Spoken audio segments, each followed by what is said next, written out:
Tuesday, July 23rd. Today in Europe, Great Britain will get the largest budget in its history, and the British people will be about to give some 60% of their national income in the defense of their land and their attempt to overthrow totalitarianism. In the Western Hemisphere at Havana, the conference of 21 American republics gets into full swing under the leadership of the United States. But now the news direct from important capitals, Berlin, London, and Havana. First, Edwin Hartridge reporting from Berlin. This is Berlin. It will be war between England and Germany. That was the official statement handed out at the Foreign Office press conference this noon. It was the German government's answer to the speech of Lord Halifax last night. The English Foreign Affairs Minister had stated that Great Britain would carry on the war. And so the Wilhelmstrasse this morning, or less than an hour ago, had its answer. The Foreign Office spokesman said that Lord Halifax had refused to accept the peace officer of Herr Hitler. All is over between the two countries. There will be war, he said. And thus we have from official quarters the first concrete statement about the future. It is a grim statement. It seems to mean that all attempts to end this war between the two great remaining powers in Europe today are finished. Herr Hitler has thus indicated that he is ready for the blitzkrieg. When we'll start is another unknown chapter to this story. And here are some of the headlines of the Berlin papers this morning, which tell their own story. The Völkische Beobachter, Churchill's answer, the cowardly murdering of a defenseless population. The Lokalanzeiger, Churchill's answer, murderous attacks on civilian population. And this Wohlführblatt, Churchill's answer, bombs on German towns. And these same headlines appear at the top of the front pages of the Boston Zeitung and the Deutsches Allgemeine Zeitung. And the sub-headlines amplify on what is, quote, Churchill's answer, unquote. For instance, they report air attacks on women and children, criminal raids by night on non-military objectives, civilian populations attacked at random. And so, the Berlin press this morning is launching a concerted campaign against the British government. And what is interesting is the story under these headlines, which, word for word, is the same in all the papers.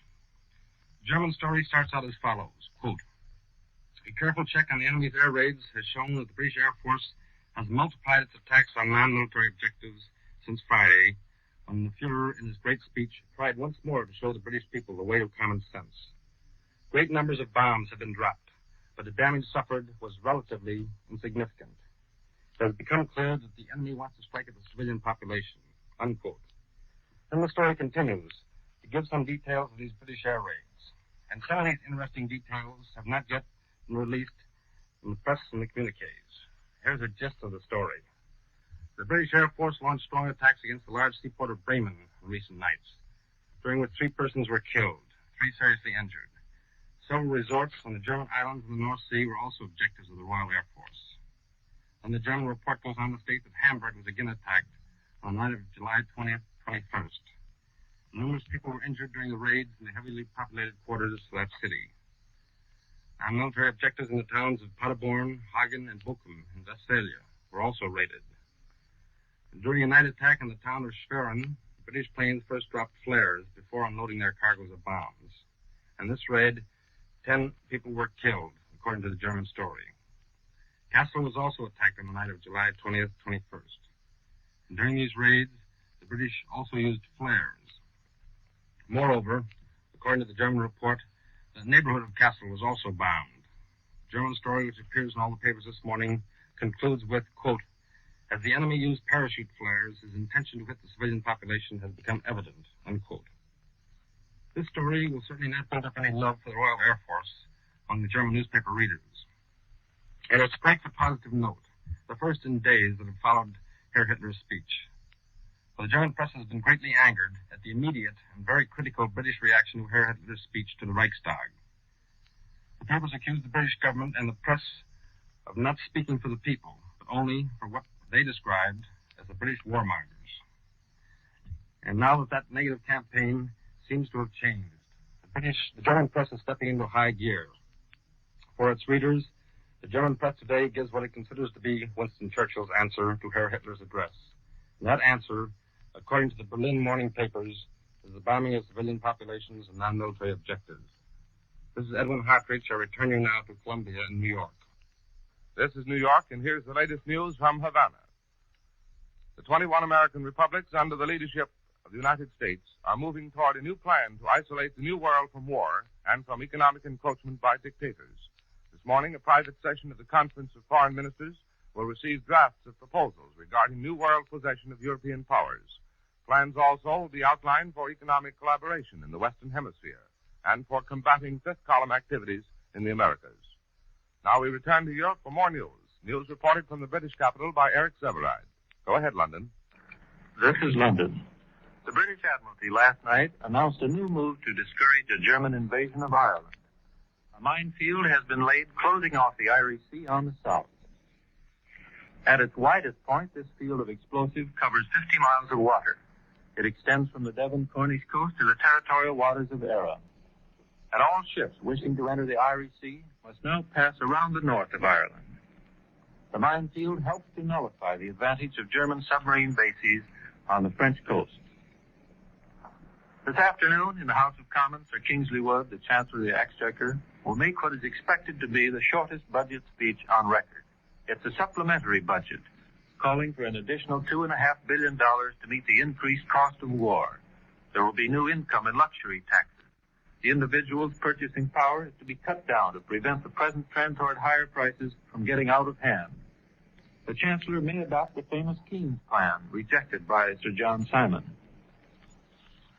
This idea is to continue direct taxation of the wealthy and at the same time have the poorer classes forego part of their wages until after the war. This is to be combined with a system of family allowances and cheap prices for basic necessities. Or the Chancellor may increase the range of direct taxation to take in the bulk of wage earners as well as the wealthy. But no matter what is announced to Parliament today, one result is inevitable: greater sacrifices for everybody in Britain. Britain's overseas trade in the month of June took another drop. Imports dropped about $60 million compared with May, and exports about $50 million. Here's this morning's communiqué from the Air Ministry and the Ministry of Home Security. I quote, "During the night, enemy aircraft dropped small numbers of bombs at many coastal points, including the Thames Estuary, South Wales, and southeast Scotland.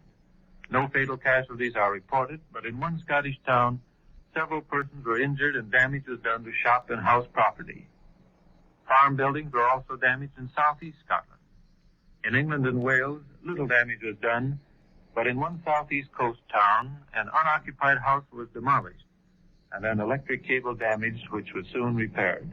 Unquote. We're told there were no casualties in the estuary of the Thames, although about 20 bombs fell there. No estimation of the damage to shipping or docks is given in accordance with the general rule on these raids. At least 100 fire bombs, as well as high explosives, fell in southeastern Scotland. The Admiralty has announced that a British destroyer, the Brazen, was sunk by a flight of German bombers. She sank while being towed back into port after the attack. The Admiralty says the destroyer's anti-aircraft fire accounted for 3 of the bombers and that all of the crew were saved. The Brazen was the vessel which located the sunken submarine Thetis last year in Liverpool Bay. According to the Admiralty, British destroyer losses are more than made up by the 40 new destroyers, and 6 of these ships under construction for Brazil have now been taken over for Britain. Another communiqué this morning says that early yesterday morning, planes of the Fleet Air Arm made an attack on Bergen. The visibility was low and weather conditions unfavorable, and so the main objectives were not in all cases attained. We're told that bombs were dropped on the seaplane base, however, and an enemy anti-aircraft ship was sunk. 60 American businessmen in London have formed their own local defense volunteer unit. The prime mover in this was Charles Sweeney. And personal friends in America, they said, sent over their guns and equipment, and these Americans have now been training after working hours for the last 6 weeks. A report comes to London from Zurich this morning, which quotes Berlin observers as saying from Berlin that an official announcement will be made there today following the broadcast by Lord Halifax. This announcement from Berlin, we're told, would be the signal for the German attack on England. And according to the same story from Zurich, this would take the form of mass air raids. This is CBS in London, returning you now to New York. That was the voice of Eric Sevareid reporting from London. Here's the latest news from the Balkans. Bucharest reports this morning say that Romania expects this week to learn Adolf Hitler's views about supporting Hungary's territorial demands against Romania. Hungary wants the return of Transylvania, ceded to Romania after the World War. The Romanians also believe that Russia soon will make new demands on their nation. Now the news from the Italian capital reported by Cecil Brown. Go ahead, Rome. This is Rome. The fascist press answers today the speech of Lord Halifax. The Rome newspaper, Popolo di Roma, says, quote, Halifax has replied to the generous appeal of Hitler with a negative and Jesuit speech, unquote. The Messageiro's headline reads, Halifax invokes the aid of God for the war to the end. Halifax, says the paper, has the sound of a hero who trembles. The British foreign minister said that England wants a peace with justice, and the fascist press believes he used a phrase copyrighted by Mussolini. The Popolo di Roma says when Halifax speaks of peace with justice, he contaminates and falsifies the Mussolinian formula. The Roman press, however, still counts on the overthrow of the Churchill government. The papers here insist that Churchill and the people are at opposite ends about continuing the war. They maintain that if the British people could make a free choice, they would vote for immediate peace with the Axis. Yesterday, a report from Switzerland was printed here that the Churchill government might fall in 24 hours. According to this report, the House of Commons today would refuse to approve supplementary expenditures. This, the report claimed, would force Churchill to resign. Whether that happens remains to be seen this afternoon. The first concrete result of the talks Foreign Minister Charno held in Berlin on Saturday appeared today.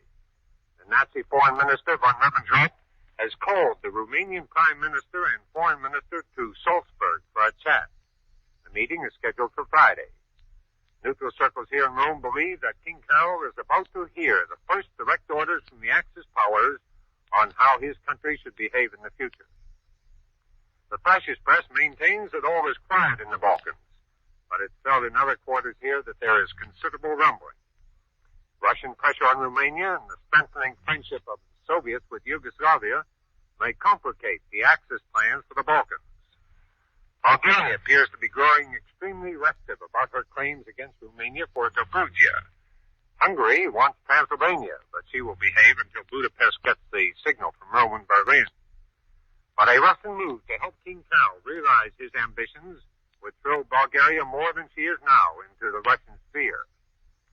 Therefore, as we see it here, Romania is to be told on Friday that partition, as apparently it must to small countries, has now come to Romania.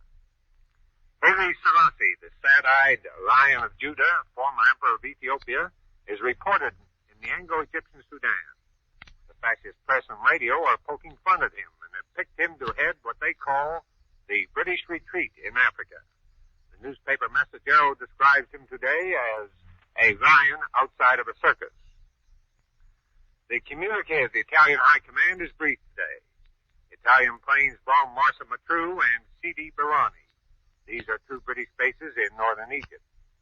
The bulletin says fascist bombers also raided Rainier. The British attacked Dawa in East Africa, but the Italians say no damage was caused. The press here today confirms that the British are not quite ready to abandon Gibraltar. The Gibraltar garrison has been reinforced and now numbers 10,000 men. The papers say the Italian air attack on Gibraltar has created panic there, and all civilians now want to get away. A new tax went into effect today. It is 2% on all salaries and all purchases, and the money is to be used by the government to assist the families of men called to the covers. This is Cecil Brown in Rome, returning you to Columbia in New York. This is New York, and that concludes this morning's report of important European developments, reported from Berlin by Edwin Hartridge, from London by Eric Sevareid, and from Rome by Cecil Brown. Larry Elliott speaking. This is the Columbia Broadcasting System.